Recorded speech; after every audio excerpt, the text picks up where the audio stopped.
Para sa mga may sakit, sa ngalan ng Ama at ng Anak at ng Espiritu Santo. Amen. Ama naming makapangyarihan, Ikaw ang nagbigay sa amin ng buhay. Ikaw rin ang may pinakakakayanan na alagaan ng aming buhay. Ano man ang pag-iingat na gawin namin, masustansya man ang mga pagkain na kinakain namin, sapat man ang oras ng mga pahinga namin, dekalidad man ang mga gamot, pati na mga bitaminang iniinom namin, magagaling man ang mga doktor na tumitingin sa amin, Ikaw pa rin ang may pinakakayanang magdugtong at mag-alaga sa buhay namin. Ikaw ang aming pinakadakilang manggagamot at ang iyong pagmamahal ang aming pinakamabisang kamot. Iyakapin mo po sana kami ng mapagpala mong mga kamay.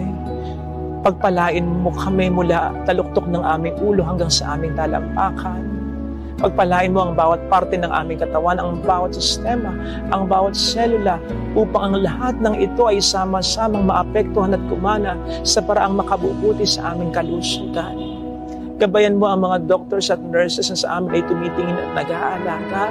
Maibigay nawa nila sa amin ang mga tamang payo at gamot. Kumalaw ka sa pamamagitan nila at yun ay maramdaman namin upang hindi man mawala ay mabawasan ng malaki ang aming mga takot at pag-aalala. Sinabi mong kami magtiwala sa iyo. Tulungan mo po kami na magawa ito. Sabi nga po ng mga apostol mo, o Panginoong Jesucristo,